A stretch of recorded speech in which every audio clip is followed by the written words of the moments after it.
What's with these guys?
Hello, everyone, and welcome to Red United TV. It's your boy Ivorian Spice, and we are back at it again with the catch up. Of course, it's been a while since the Christmas break, but we are back. Obviously, last week it was impossible based on the back-to-back games and based on the Christmas schedule. We couldn't do a show, but we are back today, man. We're here to discuss everything Manchester United. It's your boy Ivorian Spice. Make sure you smash that like button. We are live on YouTube, Twitch, and of course Rumble. So make sure you guys get yourself involved in the comments as well. We're discussing everything Man United. We are reflecting on yesterday's game against Tottenham Hotspurs. We'll be joining in by Jerome. It's going to be me and Jerome holding it down for today. I think he's just tuned in right now. Yeah, he's ready to go, man. Big up, Jerome. What you saying, my bro? Yeah, man. I'm all good, man. Just had a very busy day. So yeah, it's a winding down therapy season now, by the looks of it. But yeah, apart from that, I'm all good. Hope you're all good as well. I'm all good, man. Happy New Year to everyone that's watching and tuning in as well, and especially from the playback, man. We are here to discuss everything Manchester United. As you can see in the title there, Man United, a mid-table team, and that's a question that we have to ask and we have to address because we've been seeing our team winning games and then drawing, then losing, then winning, and not being able to show themselves in the big games, And of course, we've got to discuss Hannibal Mejbri's loan to Sevilla. But first and foremost, we have to address the elephant in the room, and it's that draw against Tottenham Hotspurs. So let's get cracking, guys. Get yourself involved in the comments. So subscribe to the channel, smash that like button, and share across all social media platforms as we're here for the next, 40 to 50 minutes or half an hour, depending on how long me and Jerome can hold it up for. But it is what it is. Let's get straight into it because it is Manchester United 2, Tottenham Hotspurs 2. Manchester United dropping 2 points after taking the lead twice, not once, but twice in that match. And then again, doing what typical Manchester United do, cannot hold the lead, fucking it all up, after everything was all good. Manchester United, man. Jerome, do you want to be the first to get your overall thoughts? And then I will join you after and give you my thoughts because, of course, I've spoken a lot about this. Man, Yeah. you saw that Manchester United drawing 2-2 to Tottenham after going and taking the lead twice. Let me see. Let me hear your overall thoughts on that game, man. My thoughts on the game, to be honest, to get a draw after watching that dross, it was just like it was a relief in the end, if I'm going to be honest. But before the game, I thought we were going to lose. because it's been that kind of roller coaster of a season where we get one win, then we lose, then we get a draw, then we win. And I think our win percentage is like, I think it's just over 50%. So it was almost like you just don't know what to expect from United because of the inconsistencies. But watching the game, obviously we scored the opening goal in the first few minutes, and it was good that Højlund got his goal early on, because I was thinking, yeah, now we can kick on now and start scoring, banging in some goals. And obviously Rashford got the assist, but it looked like a fluky assist, if I'm going to be honest with you. When I looked at it, I thought, Rashford was trying to shoot and it didn't work out. So it kind of just bumbled back to Højlund. But when we got the guys, right, we're going to get one of those performances. Like, you see them one-off performances where when we're under pressure, we just like put one performance out of the bag and then give the manager and the team a week off all the banter and all the carnage and criticism that you get on Sky Sports and all these media outlets. But then when I was watching the game, I was just thinking, we can't defend corners and set pieces. It's like we've got a bunch of bodies just in the box and no one's doing anything. It's like they're just there to be there, but they're not doing nothing. And I don't know if that's a culture issue or if that's just a player mentality issue where they're just like, yeah, we'll just stand in the box and someone next to me, one of my teammates will deal with it. It's always someone else's responsibility. And then Tottenham were getting a few opportunities from those corners and set pieces, and eventually they equalised, and then it was just like, oh, here we go. We can't hold on to a lead. We can't, control games. And then we're just being outplayed, really. Like, Tottenham had so many players missing, and for large parts of the game, they looked fairly comfortable. And it was just a case of us just sort of just hanging on and just trying to get into the half time on level terms.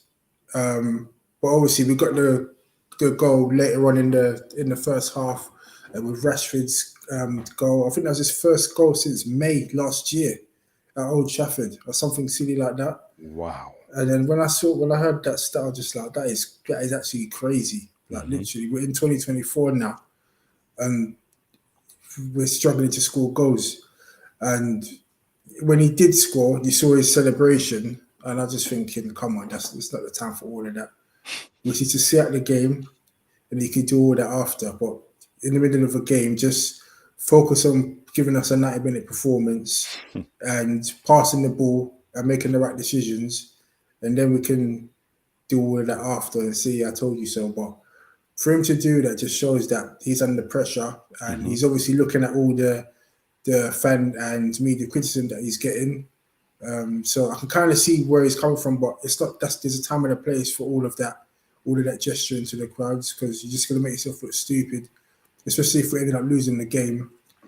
So we got into half time, 2-1, thinking, yeah, let's just try and hold on to this second half, see out the game. And then almost that kickoff, Spurs equalise. It's like we've got a mental block with holding on to leads. There's definitely something ingrained in this team that they can't shackle off, because seeing that, I was just sitting there in disgust thinking, can't we just win a game like comfortably? Like, literally, we can't win a game comfortably. Everything's by the odd goal or something fluky, and we just scraped it. We just nicked it. So I can't remember who scored the second goal, but I think Bentancur. Yeah, but I think Werner got the assist from it. And I looked at it just thinking, this guy on his debut, like, is already like causing us problems already. Like, it's like everyone raises their game against United for some reason. It's like we don't have that fear factor anymore. Everyone just rolls up to Old Trafford and just plays without fear, really. So they got the 2-2, and then it was just like Spurs dominating possession. We're hanging on for a bit. I think we ended up with 36 or 34% possession. As an overall, just like at Old Trafford against the depleted Spurs side. And then at the end, we had a chance to win it with McTominay, but he couldn't direct his header downwards. And I was just thinking, yeah, that just sums up our season, really. We just can't score goals. Like, for us to even score 2 at home was a bonus, because I wasn't expecting us to score 2 goals.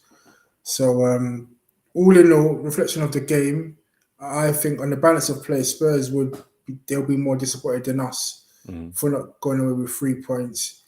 And for us, obviously, we'll still be disappointed because we're the home team, and historically, we have a good record against Spurs. So you'd have thought, even if we're not playing well, somehow we'll find a way to win. Even though, admittedly, I didn't expect us to win anyway, based on our squad and our sort of weak mentality. But yeah, all in all, it was just disappointing all round, really. Just to get the draw, because I had discreet hopes of us trying to push for the top four second half of the season, but that's looking hugely unlikely now because we're 8 points off Spurs and they're in fifth. So we've got too much teams above us to chase, and because we're not getting any sort of consistency and we're getting a run of games together and winning games, it's just going to be hard to catch up. And 8 points right now is looking huge, and that's just to catch Spurs in fifth. Yeah. Like I can't. When was the last time we actually won like 4 or 5 games in a row? I literally cannot remember. Like I can't remember, bro. yeah, we don't have that mentality in the team. So I don't know what I think we play Wolves next. I don't know when that is. If it's in the next week or two. The team's got a lot of time to prepare. We're playing one game a week, but for some reason we're still not developing any sort of style of play, which is concerning. I don't know if it's just the players just can't play the way the manager wants, or whether it's just a coaching issue. But I expected us to play a lot better than that, and we're struggling to get a rhythm and passes together in our play. Just watching that as the home team at Old Trafford against Spurs, it's quite disappointing to see, really. Like considering the amount of time we've got to prepare for that game. Nah, do you know what I have to say? Almost, let me just get you my overall thought before we start discussing players and goals and etc. Man, because I'm with you. You know, I'm quite tired of the fact that I watched a game where we looked more as the away team. Well, majority of every game that we've watched this season, we've been the away team because we can't hold the ball at all. Like to see Spurs dominate Manchester United, especially Manchester United struggling at home. It's just it's a put off and it's let down. It just makes me think like, what is his manager on? Like, I thought he's Dutch, you know. I thought he plays the Johan Cruyff way. He's a what do you call it? What's that? A cut from a cloth or whatever? Yeah, cut from the same cloth. Yeah, as Johan Cruyff and the Dutch total football of playing possession football, and he speaks it a lot. He says it in his press conference that I want to have possession, play possession based football. Mainly, that's our principles. But he talks about principles and our way of playing, and the way we play is like it's just hot potato football. Just boom it to the side and try and do a transition anytime. Like there's no one holding the ball up, and it just pisses me off, man. I watched that game yesterday, and I was in agony at times, thinking, why is Spurs dominating us, losing the midfield battle as always, man. And even the start, if I talk about the first 45 minutes where we was dominated by Spurs, you know, the goal that we got, the first goal was sheer luck, you know, it was just very early, you know. I don't even think Spurs have settled yet, but it was a good goal by Rashford, and we'll talk about that goal anyway. But then you look at the second half as well, when we was 2-1 up, and you think to yourself, and I definitely thought you was thinking to yourself, Jerome, that all we need to do is just wrap it up. You know, defend a bit better and go for the third goal and kill them off. But no, Man United do exactly what they do every time they start a second half. We concede the early goal. You know, the mentality of this team, I have to say, Jerome, it's weak, man. It's weak-minded, man. There's hardly any leaders in that pitch, man. I look at the starting lineup and look at the team, and I only see someone like Varane who's been there, done that can probably organize, you know, so but you're missing someone like Casemiro and Bruno Fernandes. I'm sorry, but he ain't no leader in my opinion, man, because he's also a main culprit of the reason why we don't play well and the reason why we never played well against Spurs. You know, we only saw the best moment of Bruno, which was that lovely, delicious pass to Marcus Rashford, for Marcus Rashford to try and find his feet for Højlund to nick it off of him, sort his feet out, and strike it with the venomous shot. You know, no, that's how the goal went, innit? It's true. Just look fluky. Yeah, there we never saw Bruno, the best of Bruno, because why? He kept on doing what he does best, giving the ball away, you know. And I'm tired of this, you know. I'm tired of telling people that We can't progress or play good football if certain mans are still playing in that starting lineup here. We need to ask them at the end of the season. For now it's okay because they're there. We got until the end of the season. We need them at the end of the day. The sad thing about it, Jerome, is that we need them till the end of the season. Then at the end of the season, we can start rethinking things and seeing what we can do in terms of getting this midfield. Jerome, this midfield needs help. This It midfield is shocking. needs action. It's shocking. It was all right last season, but you're seeing it just go down to pear shape this season. I just don't understand how a club like Manchester United have been able to win the midfield battle for more than 5 years, bro. 5 years, every single game. Doesn't matter who it is. Like it can be a small team. It could be Wigan because we lost the midfield battle against Wigan as well. We struggled. We needed a penalty. We needed a penalty. It could be any team, the Championship team, a Champions League team. Manchester United will never win that midfield battle, man. But Manchester United during that game, I'll be honest with you, we all thought we would lose that game. Us Manchester United fans, we're kind of even happy that we even got the draw. That we never lost the game. It's a relief for us, man. Yeah, and I agree with you. Out of the two sides, Spurs will be the team that was disappointed because they're the one that played the better football. And let's just look at the goals, man. We look at the first goal that we scored, and we look at Rasmus Højlund's goal, which was an excellent goal. But again, Jerome, never saw Rasmus Højlund after that goal. The equalizer as well, set pieces. You know what I think? Because our team is so underperforming and they're so under pressure to score goals. We know that the scoring thing is an issue and creating chances. It's almost like Rasmus scored that goal. He's like, thank God I've scored a goal. That's my job done for the rest of the game. Nobody pressure me or tell me anything. I've done my job. I scored a goal and that's it. And I think it's the same with Bruno. I've done a good pass to Rashford. I've done my bit. I've helped create a chance. So leave me alone for the rest of the game. And these men just go missing for 87 minutes and not do anything. And then, like you said, the set pieces. What are we doing in training? Like players are just standing around expecting someone else to sort it out. And that mentality to have is not going to get us anywhere. And we wasn't like that. We were all together as a unit last season. So I don't know. I'm trying to figure out. I can't get my head around what's changed. Maybe the players don't feel the manager no, but they don't feel him anymore. That's probably what's the reason why things have changed, because everyone's together. I don't see no defenders high-fiving each other this season compared to last season. They're not doing that. They're not pumping each other. Yeah. They're not this. What's that Spanish term? Was it Camos or Ramos or something? Camarade, isn't it? Yeah, that's something. Yeah, like the camaraderie and all of that. There's all of that's all gone. Fist pumps, like pushing people, shoving, and getting all geared up, rallying up the troops. All of that's gone. There's none of that. Maybe they're missing Martinez. Maybe they need Martinez to come back in and motivate everyone because, like you said, we ain't got any leaders. There's no one like motivating anyone. Everyone's just doing their own thing on the pitch. And just blaming everyone else for people's mistake, for their own mistakes. So there's a mentality issue and there's an issue with I think there's an issue with the dressing room. I just don't think they're all in sync.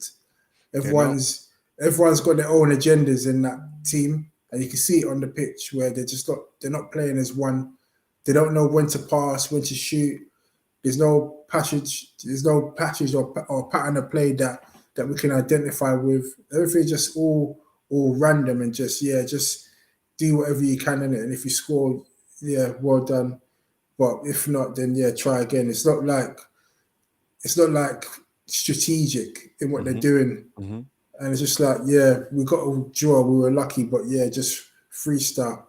There's just nothing there. Like, I don't know if I'm just trying to work out now if it's an issue with the manager. And that they just don't like the manager anymore, and they're just down in tools, and they're just like, oh, whatever, I'm just coming to just do whatever, and that's it. Because something's not right. Like literally, I've never seen our team play this badly consistently. Not even under Ollie, and even though I rate ETH higher than Ollie, and he's already performed and he's got better credentials than Ollie, they weren't playing like this under Ollie. Like they were shit under Ollie, but yeah, it just looks like they just can't be bothered. You know, they just can't, man. Maybe the Yeah. manager's upset them. Maybe he's done some things that really upset the team Yeah. balance and morale, and they're Yeah. kind of against him, not listening to him, or they're questioning his methods. It's clear and evidence to see, but until we'll see what happens when the big boys like Casemiro come in, Yeah. because there have been rumors of him the manager having problems with Casemiro, or the club wants to get rid of their big earners. Maybe that is Yeah. that. You know, I don't want to mention another thing with the Rashford thing. I know I touched on it earlier.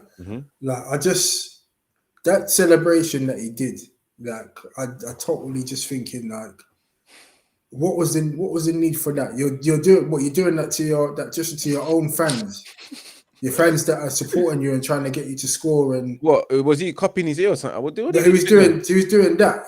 Yeah. Oh yeah. Oh Yeah. yes. Everyone talking Yeah. too much, but you're not even doing well. You see that this is the problem. Yeah. That's the thing. I saw it. I was just like, who is that to? Like, are you doing it to your own fans? Because fans are trying to back you and trying to get you to play well and stuff. And you're just almost just like you're taking too much notice of outside noise. Just focus on your football. Maybe he's talking to Lucy Loy, and his girlfriend, saying that you've been talking too much, like you're not even taking me back.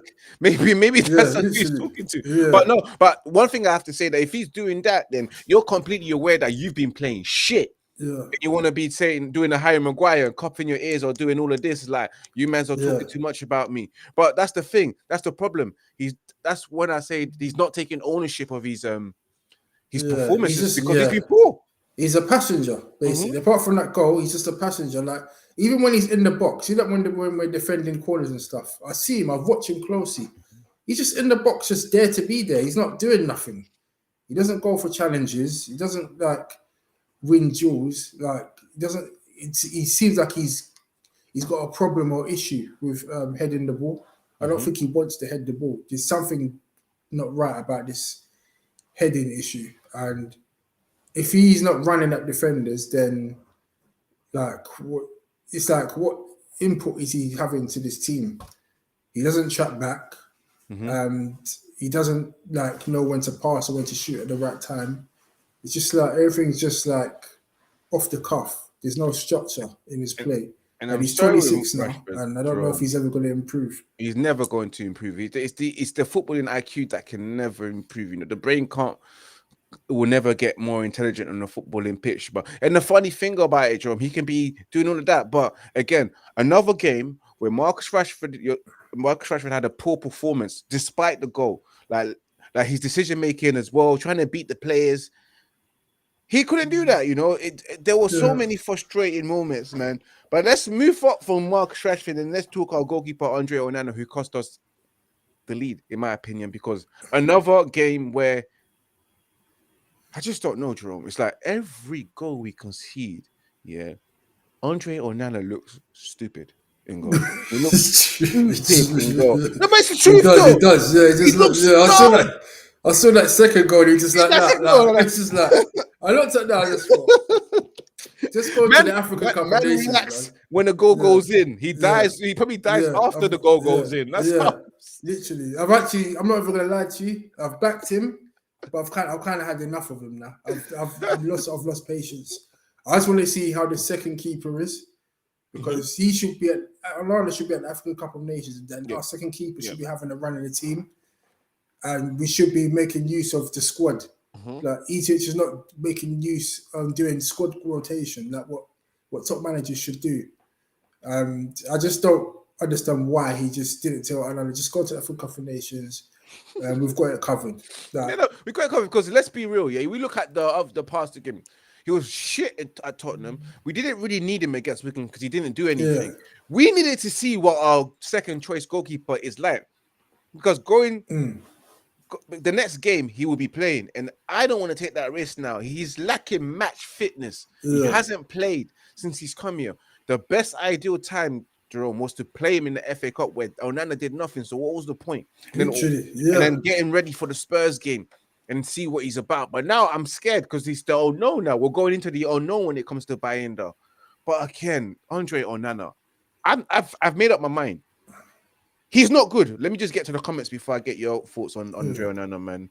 because he's not good to me. He's not Yeah. good, man. I'm sorry, but yes, he was the goalkeeper of the year in the Champions League, but at Manchester United, he's just not good. The mistakes are just far too often, and it's cost us a lot. It cost us the Champions League. It's costing us points as well. So KZ 222 says, Ivorian, these players are rubbish. We need to get rid of most of them. They're just not good enough. The only players I'm keeping in the squad are Martinez Ahmed and Kobe Mainu.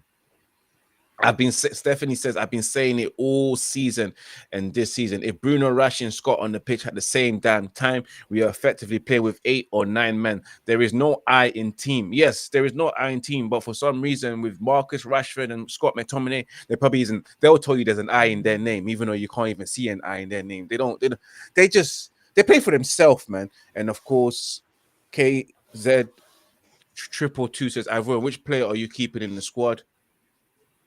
I told you before. I think I've said it before. If everyone was lined up on a cliff, I'll push majority of everyone off the cliff, especially Bruno. I will drop kick him to ensure that I don't fly off with him, but I won't be making a running start. You know, them ones there when you make a running start and you with bare power drop kick him off the cliff. Yeah, and I definitely will keep some of the players like Kobe Minu, Martinez. You know what? Yeah, not a lot. It's not a lot. It's very tough right now. I would keep. I can't lie. I'd keep Hoyland though. You keep Hoyland. Yeah, I think. Yeah, I just think season. That. Yeah, I think there's potential there. Obviously, he's struggling with goals in general, but I think there's definitely potential there. And I think he just needs a good forward line with him because our wingers don't create. And they always make the wrong decisions. So that's why I got sympathy for Hoyland. So I'll definitely keep him. But there isn't that many to keep. Like, as Ralph said, open heart surgery is needed. Open heart. Yeah, absolutely. Open heart surgery with medication after it, bro, with some painkillers. Because we need that heart to heal up real quick with the antibiotics, man, because we've been through it, man. We've been going through it. But back to Andre Onana, Jerome. Yeah, man. Another game he cost us. He's rubbish. He's rubbish. What's your opinion? Yeah, this thing with Onana, I've been trying to back him back as a new goalkeeper. But not even that, he's a new keeper. He's black as well. I've tried to back him because he's black goalkeeper. He's even African, But nah, man, it comes a time where a brother says, you know what?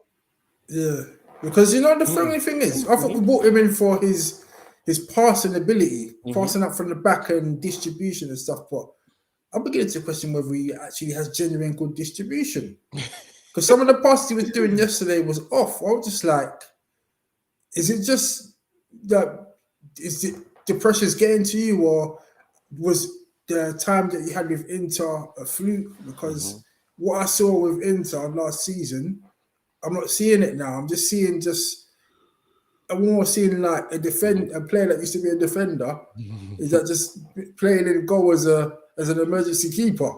Like it just doesn't look like he's a natural goalkeeper. Even when he makes saves and stuff, everything just looks like just improvised.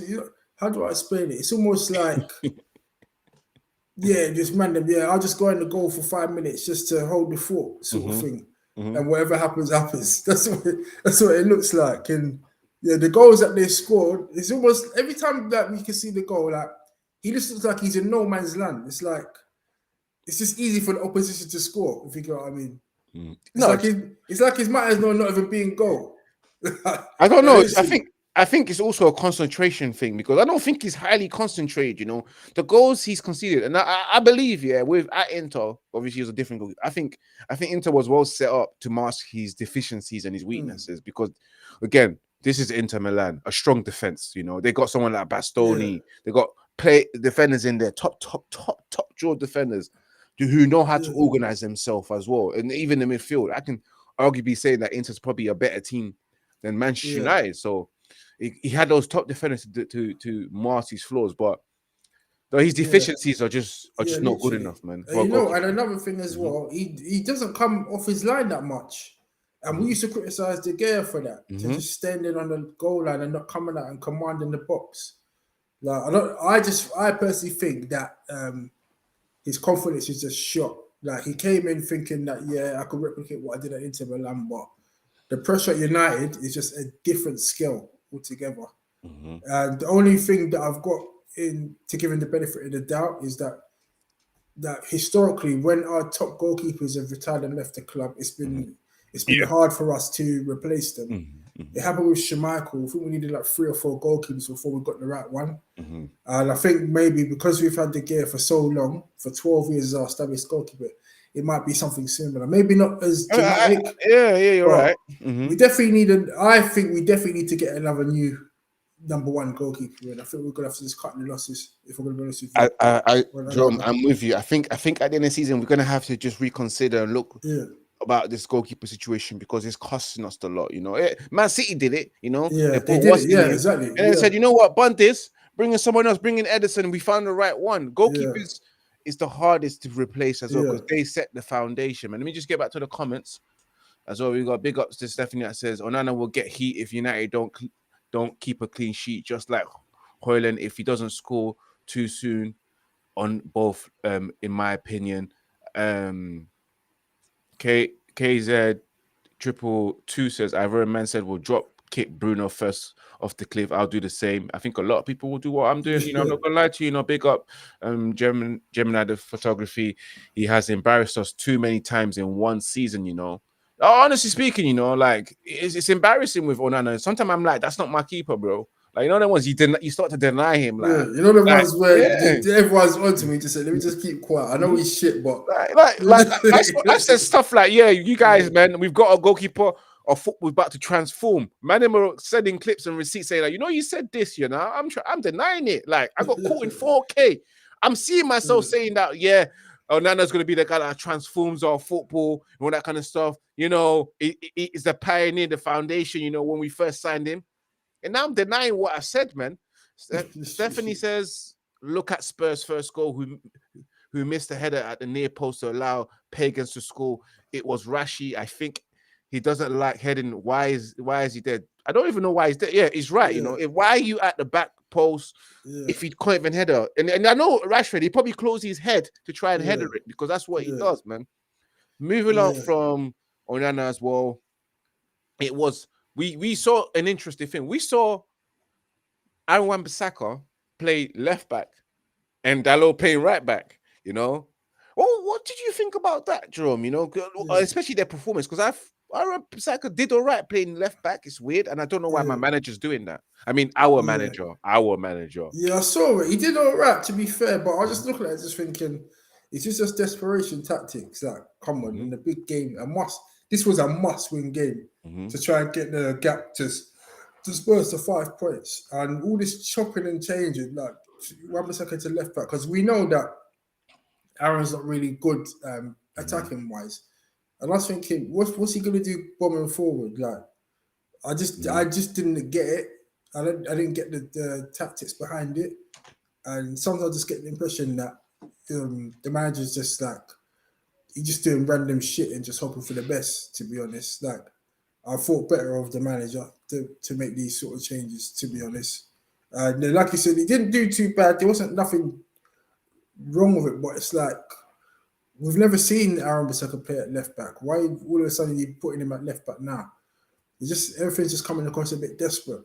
To be honest, it's not like sometimes Pep, for example, he would do things like that you don't expect. Like he might play like a defender in centre midfield or something out of the blue. But you can see that there's some reasoning behind it. But to put Aaron Bissaka at left back, what for? What to do? What? I just didn't get it at all. Like you know that he's not good technically. So to put him in an unnatural position is just like you're asking for trouble, if you ask me. Yeah, I know, and we don't have the players who are emotionally intelligent and tactically intelligent to play outside their position, you know. But then again, I remember last season, Ten Hag introduced the playing in the different position rule where everyone's playing in a wrong side rule. Basically, they're playing in the position that they're unfamiliar with, so they can be familiar with being in areas where they're not familiar with, you know, especially when it comes to the attacking phases. But again, that still hasn't panned out and worked out well because we're shit this season. Stephanie says Aaron Wan-Bissaka at left back was okay, but he was hindered tackling after he got that harsh booking, which is true. Yeah, as soon as he got that booking, he couldn't even stick his legs out. They got to everyone 8 likes. Stick We his need leg 2 out. more likes. No, Spider Yeah, Man, it's isn't it? true. Yeah, Spider it's Man, man. true. Let's first of all, and also, and just anything you want to add to that game, like man of the match, don't give the match. Your thoughts on the manager as well, on the tactics and everything, Jerome. Before we move on to the main topic of Yeah. Man United being a mid-table team. Yeah, I was gonna say donkey. I'm gonna have to give that to Bruno. Like this donkey just giving the ball away non-stop. I even said it before the game. I swear to All God. this guy does is just give the ball away, and the fanboys, all they could say is, "Oh, Bruno made a good pass to Rashford in the third minute." Like literally, the fans chanted his name. Yeah, that's the only That's what I care about. As long as the fan charts his name. fans chant his name. Yeah. Literally, the standards of this club is in the bin, where we're just pointing for past moments in games to praise players, but the majority of the game there was shit. Like it's common, like it's embarrassing now. Like we need to get our standards back. Like literally, I'm not asking us to win the Prem right now, but we need to do better than this. Just praising one passage of play in 90 minutes, and then for the rest of the game you're dog shit.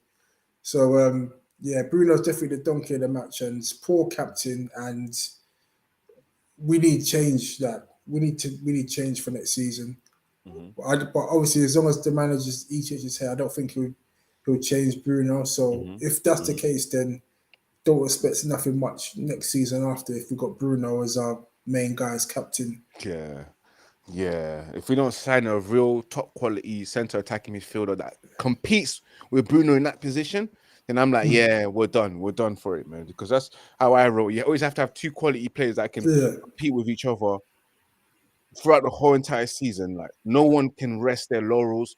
Every day they wake up and say, I need to do better than the other guy every single training sessions. But we don't have that competition, I think so, man. Big up to KZ222, which I'm just gonna answer this question as well. And Jerome, I would like to get your thoughts. So he asks Ivorian, which manager would you bring in when we sack Ten Hag? It's coming, the writing's on the wall. I'll be honest with you, first of all, as long as Ineos comes in and has the setup, I'm going to go with, I don't know. My wildest dreams is Zinedine Zidane. That's the wildest dream. But with the realistic dream of an upcoming manager that's doing well so far is Xavi Alonso. It's whether he's ready to come to Manchester United, especially being an ex-Liverpool player, and getting that support that he needs around the foundation set up, the structure. The director of football is the real proper director of football, not John Murtough. The CEO, coming in like Mr. Blanc, because I've been seeing him in the matches with Bracefield as well, and a sporting director like Paul Mitchell and Dean. What's his name? Armstrong or Ashworth? Is it Ashford? Dean Ashford. Is it Ashford or Ashworth? Yeah. Proper man, and then get rid of that scrub Darren Fletcher and bring in a real technical director, and then I'll probably go for that Zidane and Xabi Alonso, because I can't see myself with anyone else, man. I have no one else on top of my mind. Jerome, what about you? Who would you like to see? Ideally, I wanted someone with like proper experience. If we're going down the experience route, that's been there and done it, and can attract top players and can get respect from big egos. I was going to say Carlo Ancelotti, but I don't know if he'll leave Real Madrid. I'm not sure if he's going to.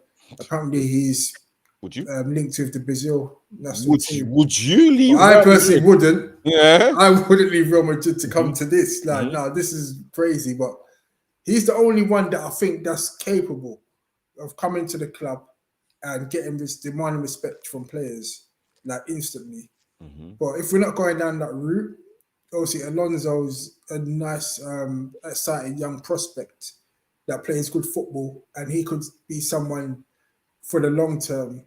But if we're looking at someone that is going to come in and he probably won't get us challenging, but you'd hope that the relationship that he has with like Ashworth and Paul Mitchell, Graham Potter, if he was to come in, he would. I know a lot of people laughed at me in the group and said, you need to calm down. The lot of people said Graham Potter is shit and all of that. Might get banned from this channel if you talk like this, No.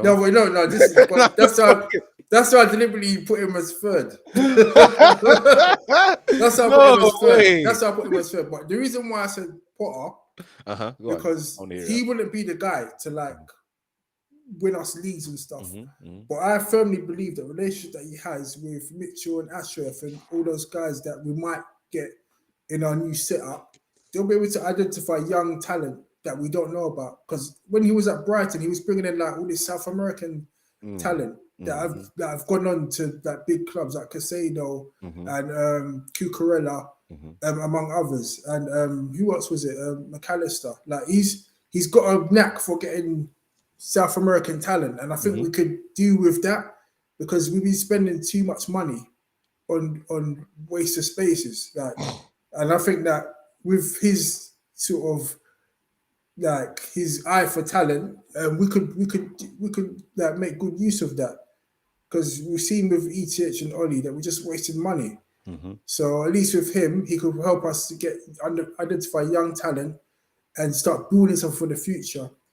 And then, obviously, after like 2-3 years, then we can hopefully be in a position to get like elite managers to come in and get us challenging for leagues and Champions Leagues. Because right now, no matter what manager we bring in right now, we're not winning leagues and Champions Leagues in the next 2 years. We're not even going to be in the top 4. Like we're probably going to be in Europa League at best or the Conference League next season. So any new manager that we did potentially get next season ain't doing anything for 2 years anyway.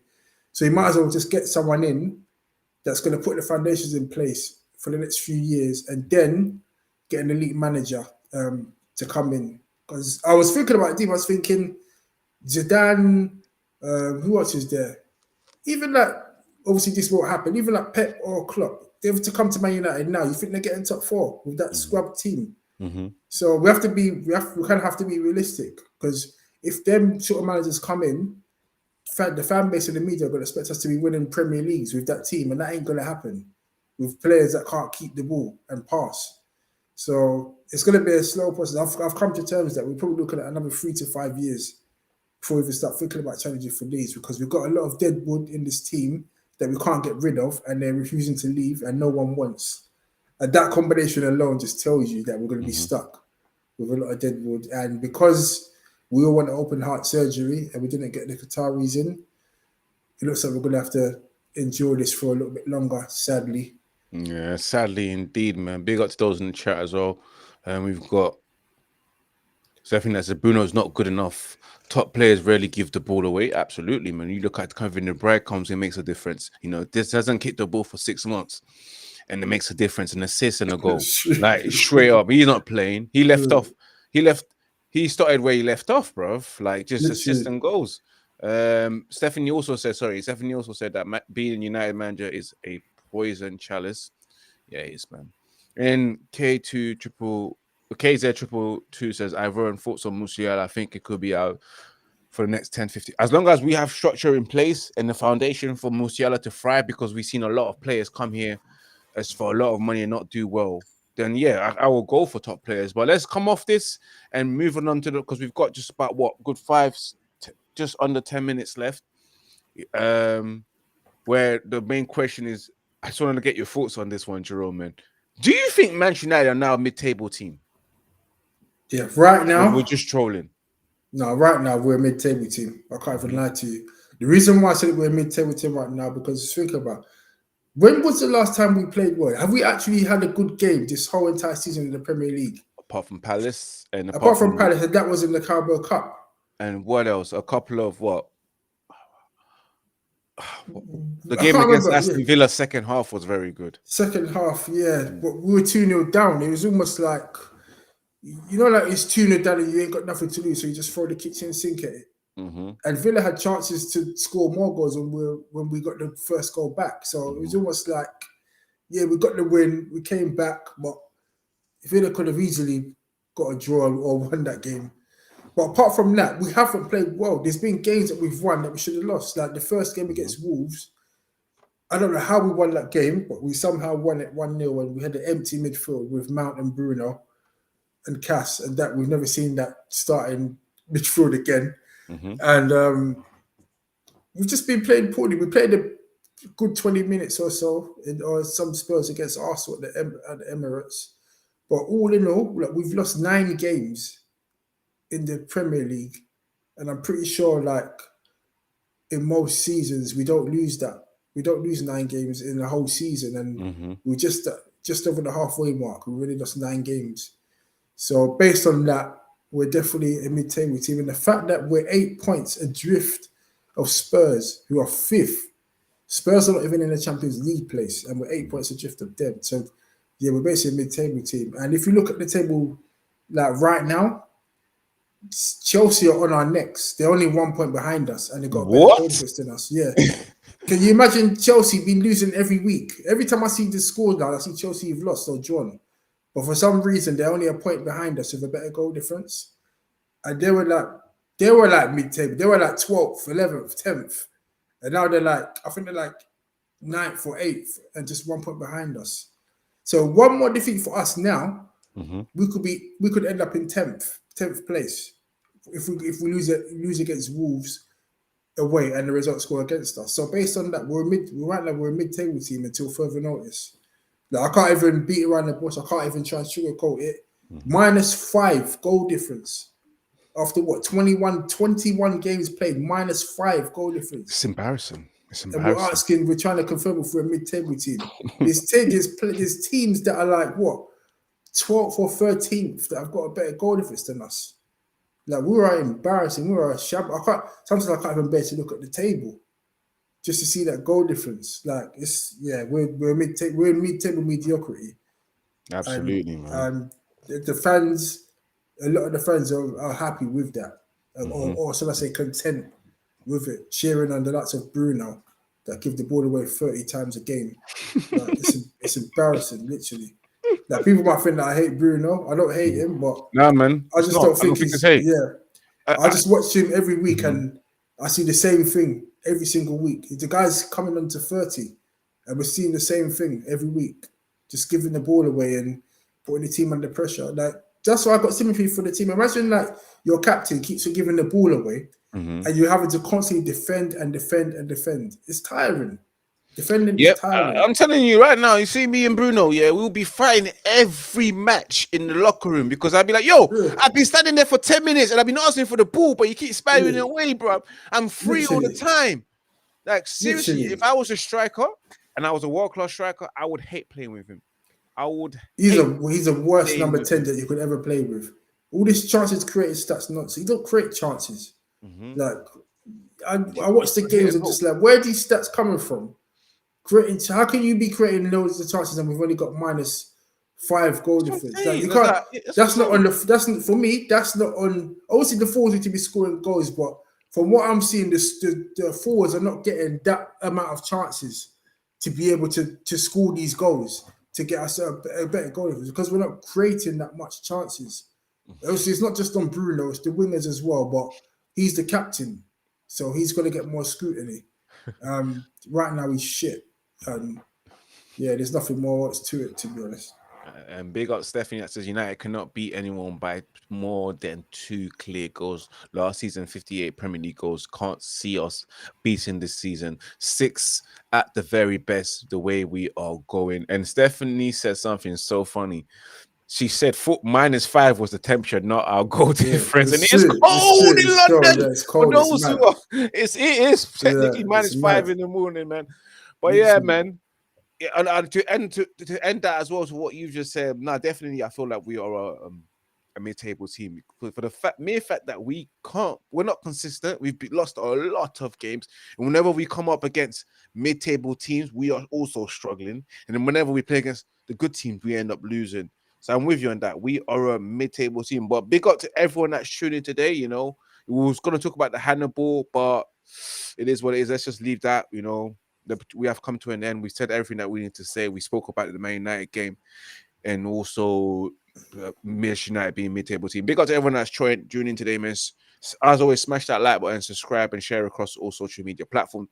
We are back again next week, Monday, for the latest catch-up as well. And, of course, I'm back on this Thursday for Ivory Coast versus Nigeria watch-along African Cup of Nations. Hopefully, my country can smack up the Nigerians, Then I can go to my woman and be like, you get me? That's going to be a good game. I might have to tune into that. Definitely a good game. Was it Thursday?